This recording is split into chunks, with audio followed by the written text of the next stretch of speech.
2 नवंबर के Gurukul prep daily podcast में आपका स्वागत है।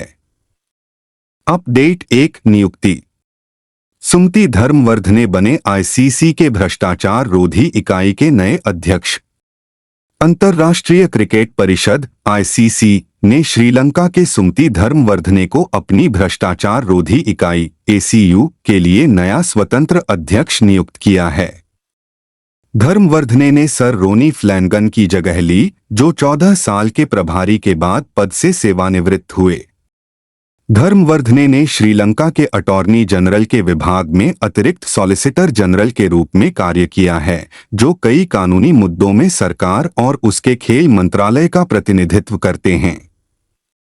उन्होंने इंटरपोल और ड्रग्स एंड क्राइम पर संयुक्त राष्ट्र कार्यालय के साथ भी काम किया है, खेल भ्रष्टाचार के मामलों की जांच की है और खेल अधिनियम से संबंधित अपराधों की रोकथाम के तहत अभियोजन की देखरेख की है। अपडेट 2 पुरस्कार। एआईएफएफ ने ग्रासरूट फुटबॉल रजत एएफसी प्रेसिडेंट रिकॉग्निशन अवार्ड जीता। अखिल भारतीय फुटबॉल महासंघ एआईएफएफ को सियोल में एएफसी वार्षिक पुरस्कारों के दौरान ग्रासरूट फुटबॉल रजत प्रतिष्ठित राष्ट्रपति मान्यता पुरस्कार से सम्मानित किया गया। पिछले साल दोहा में पिछले एएफसी वार्षिक पुरस्कारों के बाद से जब इसे कांस्य पुरस्कार दिया गया था, एआईएफएफ को एएफसी ग्रासरूट चार्टर के तहत रजत स्तर की सदस्यता के साथ समर्थन दिया गया है। एआईएफएफ ने एक बयान में कहा कि एआईएफएफ को जमीनी स्तर के विकास के प्रति मजबूत प्रतिबद्धता और दीर्घकालिक टिकाऊ कार्यक्रम स्थापित करने, क्षेत्रीय भागीदारी को सुविधाजनक बनाने और देश भर में विभिन्न हितधारकों के साथ मजबूत साझेदारी के लिए श्रेय दिया गया है। अपडेट 3 पुस्तकें। असम सिलचर के युवा कवि प्रोसेनजीत नाथ ने कविता पुस्तक ईस्ट ऑफ ईडन का विमोचन किया।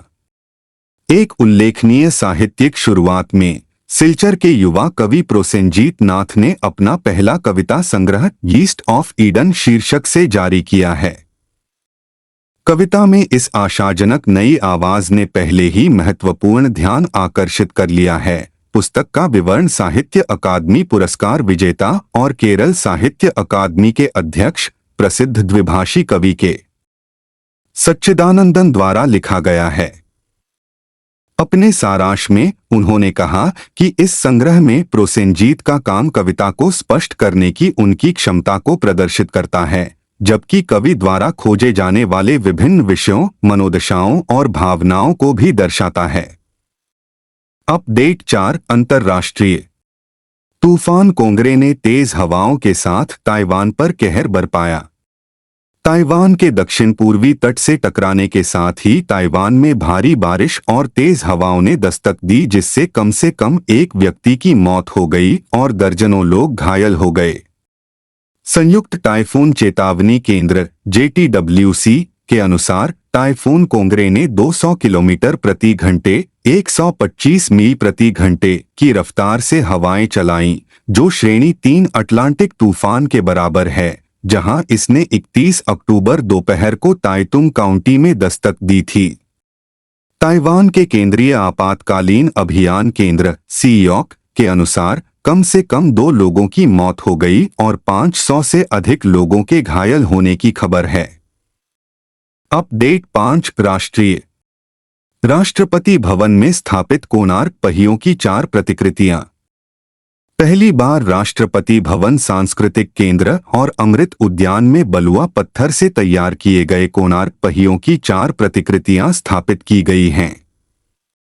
यूनेस्को की विश्व धरोहर स्थल कोणार्क सूर्य मंदिर से जीवन और समय के पहियों की प्रतिकृतियां स्थापित करने का कदम राष्ट्रपति भवन में पारंपरिक, सांस्कृतिक और ऐतिहासिक तत्वों को एकीकृत करने के सरकार के व्यापक प्रयासों का हिस्सा है। कोणार्क सूर्य मंदिर वास्तुकला का प्रतीक है, जिसे सूर्य भगवान के लिए एक विशाल रथ के रूप में डिजाइन किया गया है। मंदिर की दीवारों के चारों ओर दर्शाए गए पहिए भारत की सांस्कृतिक विरासत का प्रतीक हैं। अपडेट 6 निधन। प्रधानमंत्री की आर्थिक सलाहकार परिषद के चेयरमैन बिबेक देबरॉय का 69 साल की उम्र में निधन। अर्थशास्त्री और प्रधानमंत्री नरेंद्र मोदी की आर्थिक सलाहकार परिषद के अध्यक्ष बिबेक देबरॉय का 69 वर्ष की आयु में निधन हो गया।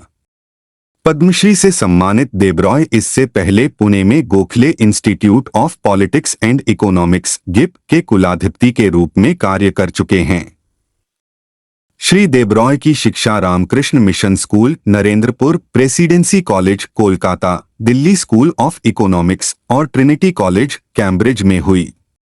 उन्होंने प्रेसिडेंसी कॉलेज, कोलकाता में काम किया था। Gokhale institute of politics and economics, Pune, भारतीय विदेश व्यापार संस्थान, दिल्ली और कानूनी सुधारों पर वित्त मंत्रालय (UNDP) परियोजना के निदेशक के रूप में भी। अपडेट 7 रैंक और रिपोर्ट। लाहौर फिर घोषित हुआ दुनिया का सबसे प्रदूषित शहर। लाहौर ने एक बार फिर विश्व स्तर पर सबसे प्रदूषित शहर का गंभीर खिताब हासिल किया है, जिसमें वायु गुणवत्ता सूचकांक AQI 708 तक बढ़ गया है। PM2.5 का स्तर खतरनाक 431 GM सुपरस्क्रिप्ट 3 तक पहुंच गया, जो विश्व स्वास्थ्य संगठन की अनुशंसित वार्षिक सीमा से 86 गुना अधिक है। शहर के प्रदूषण संकट, अनियंत्रित वाहनों के उत्सर्जन, पुरानी औद्योगिक प्रथाओं और अप्रभावी पर्यावरणीय नीतियों के लिए जिम्मेदार ठहराया गया है, जिसने एक खतरनाक धुंध को जन्म दिया है जो साल भर बना रहता है, प्रणालीगत पर्यावरणीय कुप्रबंधन का संकेत देता है। अपडेट 8 रैंक और रिपोर्ट। Greenpeace report. दिल्ली में अंधेरा होने के बाद बसों में असुरक्षित महसूस करती हैं 77% महिलाएं। ग्रीनपीस इंडिया की एक हालिया रिपोर्ट से पता चलता है कि दिल्ली सरकार की किराया मुक्त बस यात्रा योजना के सफलता के बावजूद, जिसने अक्टूबर 2019 में अपनी स्थापना के बाद से महिलाओं को 100 करोड़ से अधिक पिंक टिकट जारी किए हैं, 77% महिलाएं अंधेरा होने के बाद दिल्ली की बसों में असुरक्षित महसूस करती हैं।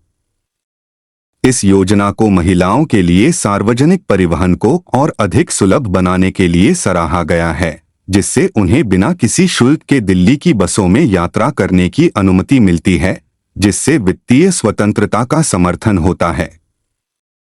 वास्तव में सर्वेक्षण में शामिल 75% महिलाओं ने इस योजना की बदौलत महत्वपूर्ण वित्तीय बचत का उल्लेख किया। अपडेट 9 रैंक और रिपोर्ट।